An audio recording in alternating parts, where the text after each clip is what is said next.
Znanstveniki so dosegli revolucionarni uspeh na področju genetike in medicine. Na Inštitutu za genomiko v Pekingu so s pomočjo napredne genske terapije 5 otrokom z gensko gluhoto uspeli povrniti sluh. Z inovativno metodo, pri kateri v slušne celice vstavijo gensko popravljene virusne vektorje, so spodbudili regeneracijo slušnih funkcij in otrokom omogočili, da prvič v življenju slišijo zvoke okoli sebe.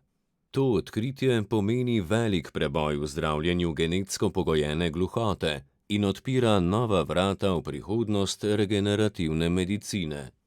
Je to morda začetek dobe, v kateri gluhota ne bo več neozdravljiva? So the cochlear implantation discovered already 6 years ago. So the cochlear implantation can help people back to the world with sound.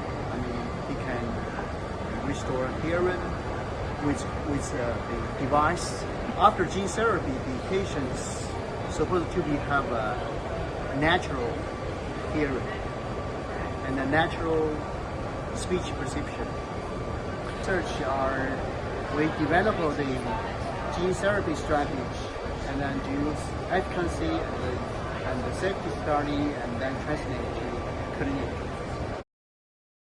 Tam so v študiju zajeli več kot 300 otrok, najprej potem našli 10 ustreznih kandidatov in se odločili potem na koncu za 5 otrok, ki so jim pa dejansko na obe ušesi aplicirali to gensko terapijo.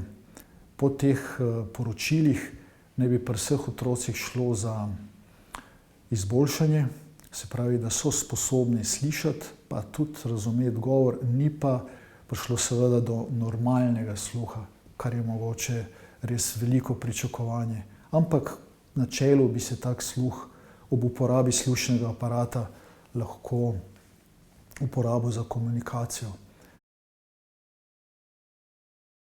So far, the clinical trial showed without cochlear implantation, we can do gene therapy for the autophoning mutation-related deafness. So the clinical trial is focused on the autophoning mutation-related gene deafness. And after gene therapy, and the patients can hear and they can gradually can speak, and they don't need cochlear implantation for this kind of patients. But it doesn't mean the gene therapy. Seveda ne moramo preveč pričakovati, vzrokov za naglušnost oziroma gluhost je veliko. Od infektov ob porodu, od težav ob samem rojstvu, potem od raznih sindromskih stanj in tako naprej, kjer so še lahko pridružene motnje. In pa kot sem rekel, razpon genetskih okvar je zelo velik. Novice o uspešnih genskih terapijah za zdravljenje gluhote prihajajo tudi iz Anglije. Deklica Opal Sandy se je rodila s hudo gluhoto zaradi mutacije gena OTOF, ki je ključen za zaznavanje zvoka. Zdravniki so v njene slušne celice s pomočjo virusnega vektorja vstavili zdrav gen OTOF, kar je omogočilo prenos zvočnih signalov v možgane.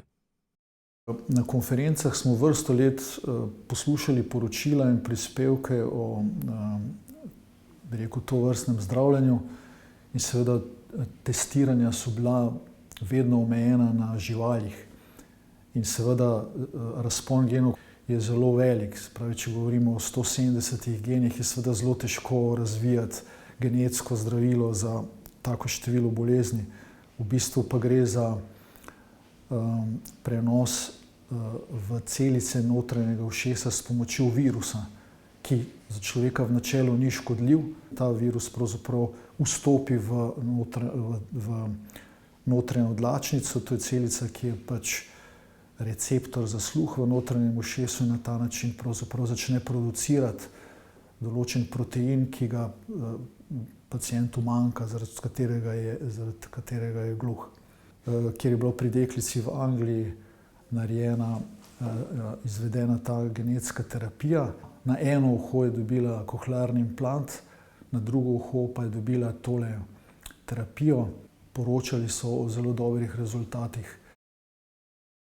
Te uspešne genske terapije na Kitajskem in v Angliji pomenijo pravo revolucijo v zdravljenju gluhote. Tako pri 5 otrocih v Pekingu kot pri deklici v Angliji so znanstveniki s pomočjo naprednih genskih tehnik popravili mutacije, ki so povzročale izgubo sluha, ter omogočili zaznavanje zvoka otrokom, ki so prej doživljali popolno tišino. Čeprav je terapija še v eksperimentalni fazi, so prvi rezultati izjemno obetavni.